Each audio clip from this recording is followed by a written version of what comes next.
Hello, hello, ladies and gentlemen. This is your girl Mitzi, and this is Mitzi. Let's think about it. Today, we are thinking about not wanting sex.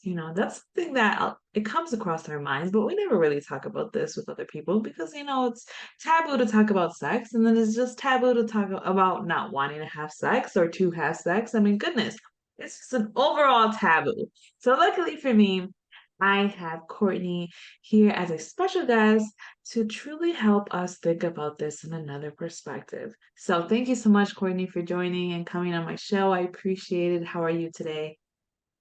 I'm great. Thank you so much for having me. Awesome, awesome. So, I know you wrote a book about this, and that's I what did. really intrigued me, Yes. So, and I know you're a sex therapist and a life coach and a mental health therapist. But what really got you to write this down? I mean, do you come across this a lot where you have clients who are just like, I just don't want to have sex? Yes.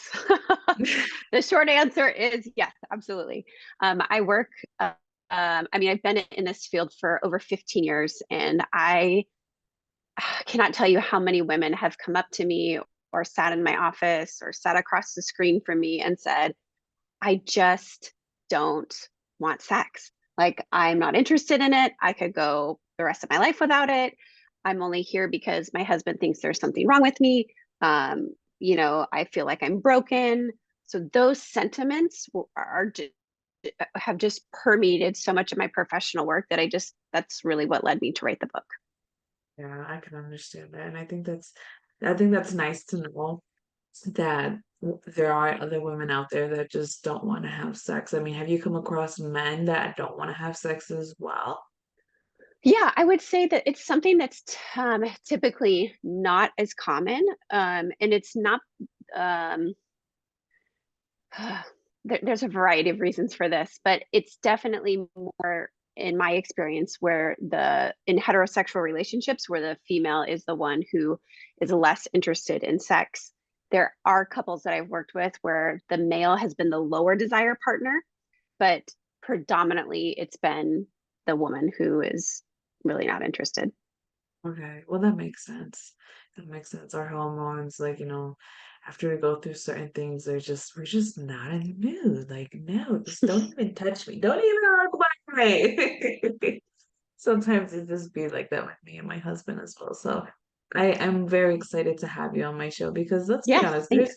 there's a lot of myth and there's not really much facts about, sex and what goes on in our bodies. I mean, Yeah. there's not a lot of studies on it. And the ones who do have the studies on it, the common folks of the world, they don't really do that research, and they Hmm. listen to podcasts like mine. So it's really true that men are just instinctively with their hormones just want sex more than women. Yeah, so that's a tough question to answer because I think we have to really look at the cultural landscape. And so, what we see from a young age is that a girl's sexuality is a lot of times shamed. And so, I'm talking about how she looks at her body, how she explores her body, her interest in relationships, her interest in sexuality.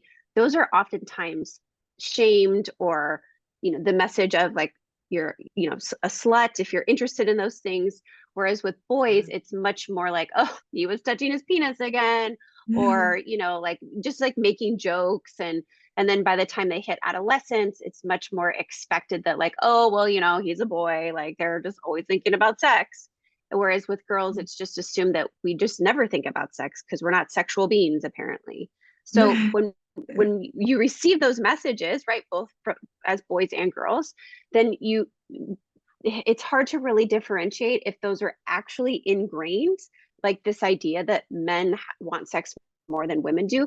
Because if women were raised the way that boys were raised, or girls were raised the ways that boys were raised, I don't know if we'd see that much of a difference in terms of interest in sex. But one of the things I talk about in my book is called the sexual gatekeeper syndrome. And this is something that I coined after being in this field for a while, of women who, like, girls have taken on this sexual gatekeeping of society. So it's the girl that's supposed to say no. It's the girl that's supposed to be modest. It's the girl that's supposed to like no, like we're not supposed to be doing this. Like, come on, being coy, and it's always okay for the boy to push the boundary. I mean, if you have it the opposite, right? A lot of times people are like, well, what's wrong with the guy? Like, why would he be the one to stop it? It's just Yeah. assumed that girls are just prudes and they're the ones that want to shut it down. And I don't think that's the case. I think that these are just roles that have been forced onto, you know, the two different genders, and now we're where Yeah. we are. Yeah, that makes perfect sense because I have a friend and he's in that dating game right now, and he says that one of the biggest turnoff is women just being so assertive about their sexual life on the first date or on the first week of just talking. They're just quick to just get right to it or just talk about it openly, and it throws him off guard. Like, why? Mm-hmm. Why are you forcing yourself on me? So I see Mm, what you're saying. It's something that, we're just so engraved through generations and through times, and hmm. that it just seems unnormal for a woman to just want it. But in reality, we want it probably as much as men. It just depends on our hormones, how we look at Yes. ourselves, the trauma that we Yeah. carry, our 100%. our mental state of mind, the environment. So yeah, everything Yep. that you just said makes perfect sense. So I guess the real question is it wrong to feel not sexual at the moment when your partner is? I mean, does that guilt need to be there? Because sometimes that guilt lingers. Yeah. I mean, I think that our emotions serve a purpose. So, one, I don't think there's anything wrong with not being in the mood or desiring sex, but also knowing, or not, but, and also understanding that the role that guilt plays, you know, asking myself, like, why am I feeling guilty? A lot of times women feel a sense of obligation to do things that they really don't want to do, but feel like they're supposed to do them because that's the right thing to do, or because if I don't, then X, Y, or Z is going to happen. And that's totally normal. You then have to decide, like, is this really what I want, or am I going to show up in a way, in an inauthentic way, because I'm checking a box? And sometimes you do, like, sometimes that's just what happens. But when we continue to do that day after day, we get into this really bad habit of betraying ourselves and disconnecting from what our body is telling us, like, hey, maybe you're actually really not interested, or like maybe this relationship isn't right for you, or maybe like you need to be doing some, like, take care of yourself and advocate for your needs, or have your needs met first before your partner expects you to show up sexually. So I don't I would never say that it's bad at all. It does it become a can it become problematic? Yes, but that, I mean, in a variety of ways. Yeah, no, I love your statement and your response to that because when you put it in that type of context, it makes sense, and it just makes us realize like everything can happen, but it just has to be at the right time. You know what I mean? But I guess one of the things that I came across and what a lot of people have just always questioned is how come when you're in in an intimate relationship, they feel that sex is the only way to be intimate. I mean, I know Mm, that there's other ways to have to be intimate without sex, but for my audience or for anybody who's listening that may not mhm. know, what is a good other ways that somebody can have that intimacy and that sexual arousal without actually having sex? Yeah, I mean, there's a lot of ways that you can be um, close or like intimate with somebody. I mean, you can have sex and not be intimate, and you can be intimate and not have sex. So I think a lot of times people interchange those words and they're not the same. So making sure that you're differentiating, like, I can go out and, like, knock out a one night stand, but I'm not going to be intimate, like, emotionally with that person, or like really be vulnerable, but I'm still having sex. So like it doesn't, like they're Yeah, I different. So understand that. Yeah. if you're trying to promote intimacy in your relationship, sex can be one of those ways. But when I work with couples, one of the things that I encourage them to do is to have a date. And it can be even if you, after the kids go to bed, or even after you're like done with work and you walk the dog, like just being in your own house, being in your bedroom, wherever it is, but some type of emotional connection. So you're talking about your feelings, you're talking about something that matters to you. not necessarily like, yeah, did you catch the game? Like, yeah, it was real cool. Mm. Sweet. All right. Your mom's coming to town. Awesome. Okay. All right. You like, no, that's not an intimate conversation. Like that is just surface level garbage. Like that's not helpful. And so Yeah, usually one partner, typically the female, needs some emotional intimacy before she feels safe or comfortable enough to open herself sexually to intimacy. So I always try to make sure that that component of like emotional intimacy is present. Also, like non-threatening sexual touches. So holding your hand, putting your hand on like your partner's shoulder, just giving them a hug and not grabbing their ass. yeah, Like physical touches where there's not a pressure for, okay, now he's gonna want to have sex because we started making out, right? It like let the touch be what it is in that moment and be like embrace that. But I think a lot of times women, when they like open themselves up to physical intimacy, they're afraid that that will automatically lead to a sexual intimacy, and they may yeah. not be ready for that. Yeah, that's very true. That last statement was on the nail. And it's hard because sometimes, you feel comfortable with somebody, especially people in the dating game, it's hard right now. It's hard Hmm. right now because some people are trying to put their emotions into it and be vulnerable with someone, and then the Yeah, other one's like, no, this is a one night stand. And I think the biggest issue is yeah, that lack of communication and just over assuming. Is that what you've yes. realized as well? Oh, absolutely. I think one of the best questions that you can ask before you go on a date with someone is, what are you looking for? Yeah. That what are you looking for? And be prepared for them to ask you that question too. And it's okay if you're like, well, I just got out of a long-term relationship. I'm not really sure what I'm looking for right now. That's okay. You don't have to say like, there's some great answers. You could say, I'm looking for new, connecting with new people. I'm, open to a long-term partnership. You can be honest and just sometimes you're like, yeah, I'm looking for a one night stand. Like there's no right answer to it. If you're unsure what you're looking for, I would then have you focus on what it is that you value from that relationship. So I'm really looking for somebody that I can share X with, an experience with. I'm really looking for somebody that adds fun to my life. I'm really looking for somebody that's going to inspire me in a certain way. So that's not limiting, or it's not specifying the kind of relationship that you're looking for, but instead it's saying there's different ways that this value can show up in my life. And so then that's, so there's two different ways to do that. But I Yeah. would definitely, those are two big questions that I would consider when what are you looking for? Like, that's just a straight, like, let's just be honest here. If you're just looking to get in my pants, that's cool. If I'm on the same wavelength as you. And if it's not, then like, hey, I'm not looking for that. Good luck. Yeah. Yeah. No Done. Moving problem. on, you know? Yeah, I think people just need to be brave in their own Yes. skin. I Yes. think that's the biggest thing is sometimes they feel the need to impress and then they Yeah. feel the need to just go along and go with Yep. whatever the flow is. And it's hard because, one of the biggest things that people say is you need to have a good relationship with yourself before you have any type Absolutely. of relationship or sexual relationship with anybody. What are your thoughts on that? Oh, 100%. Even if you're not at a place where you can say that I really love myself, I would love it if you could just get to a place where you respect yourself. Oh, Like that's deep.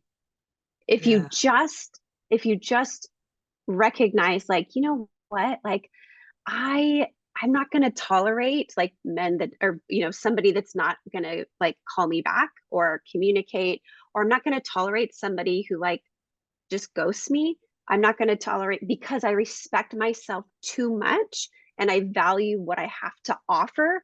And again, we're not using the love word. I think sometimes that can be really hard for somebody to be like, well, I love my body and I love myself. So if you can't like embrace that, that's you're not alone. That's totally normal. But I would then focus on the respect part and really try to like, how can I respect who I am innately and like try to get my needs met from that perspective. Beautiful. I really like that response. I think that does hitting it on the nail again. There you go, Courtney, doing a great job. Thanks. Another star. Yay, stars. No. Well, one of the other things that I hear, and I want to know your opinion on this as well, Mhm, is that people who suffer from body dysmorphia, they have a mhm. hard time with having sexual relations. Is that true? Absolutely. Yeah. 100%. People, even if it's not as extreme as body dysmorphic disorder, and they still just have body image issues, 100%. The idea of being naked and seen can be like paralyzing to some individuals. Yeah. And what would Yeah. be some ways to help that, if they're going through that? Or they Um, wanna I, they're ready for that yeah, relationship, but they're not ready to be that fully exposed. Like, how do you take that baby step?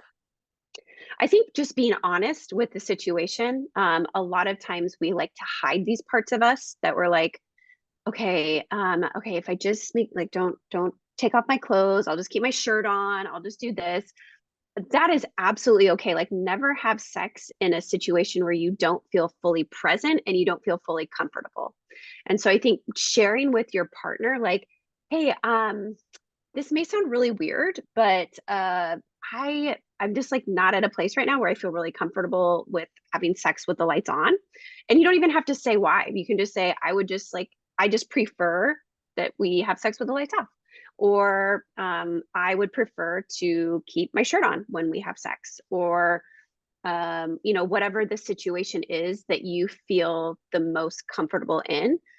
And hopefully you pick a partner that is trustworthy enough to receive that and like honor your requests. And if you don't, then I really want you to consider the person that you're considering having sex with. Because if you don't feel safe enough to share that, then I would have you rethink maybe that would not be a partner that respects all of you, and that's who you deserve, is somebody that respects all of you and is ready to meet you where you're at. I mean, I'd love to be like, well, just push on through and take off that shirt or flip the lights right on. But if you're not Uh, at a place where you're ready to do that, like, then don't do that.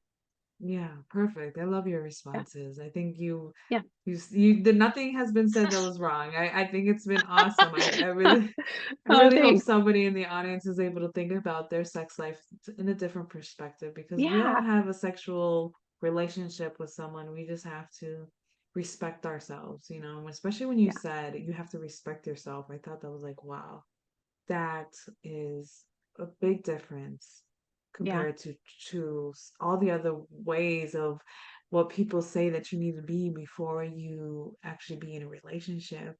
And yeah, I think we forget that we respect ourselves more than what we actually give ourselves the credit to. We just have to use that word to give us that, oh, I do have self-respect. I do. And yes. that's I think that's very, very important. And I'm just curious, what made you get into sex therapy? Like out of all the therapies you could have gone Yeah. into, girl, why this Thanks one? question. Yeah, so I grew up really religious, and sex was not talked about growing up. It was very shame-based, very hush-hush. It was like, it's dirty, don't do it, but wait until you get married and then it's going to be amazing, essentially.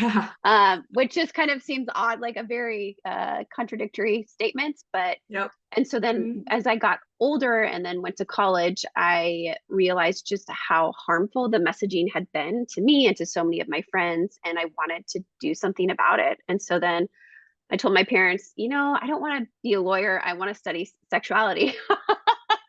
And so they're like, awesome, that's great. But I didn't know exactly in what way. And so I went and I got a master's in education in human sexuality. And I started working as a sexuality educator and talking to anybody about reproduction and contraception and, all of it. And what would happen is that people would come up to me afterwards and they would share like is this normal, is what's wrong with me, how do I deal with this, and I'm like, I don't know, like I'm not clinically trained. And so then I just felt called to go back, and so then I got another master's in mental health counseling and went from there. That's awesome. That's Yeah, a great way to venture into that because yeah, sometimes it all starts with just your curious mind. Like, no, something has to be better than what I Yes. know. And when you Yes. start questioning your beliefs of what people have bestowed upon you through generations, Hmm. that's when I feel like you're gonna make just like a big impact, not in yourself, but around the world and just people around you. And I think that's lovely. And just having you on my show, it just proves that this is exactly where you need to be. That's Oh, thank awesome. you. I Yeah. guess to start wrapping up the show, what could be some great advice you can leave my audience off with? Even though you already gave us some great tips and just some great information, this has really been just hitting the nail on this. What can be some Yeah. lasting advice?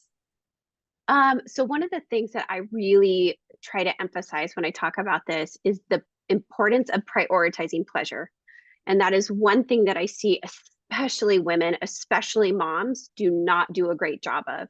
And so what happens is that we as women have become so devoid of pleasure in our lives, and we see it as a distraction or this like, little carrot dangling reward that we get every once in a while. Mhm. And so when I see women start to prioritize pleasure in their life, and not just sexual pleasure, just like that smell of coffee in the morning, or like stopping and like smelling that beautiful like rose bush that you walk by, or like savoring a meal, or holding your kid's hand, like these things that bring you pleasure. When we start to prioritize that, it feeds into all areas of our life, and that fuels our sexuality and our sexual energy and allows us to show up and desire and crave sex more. So if you have a partner that has a low sexual desire, the best thing you can do for them is to encourage them to prioritize pleasure in their life. That's very interesting. And that's Mhm. that makes sense. If you really think Yeah. about it, and when somebody gets horny or is ready to have sex, it's usually because they had a good day.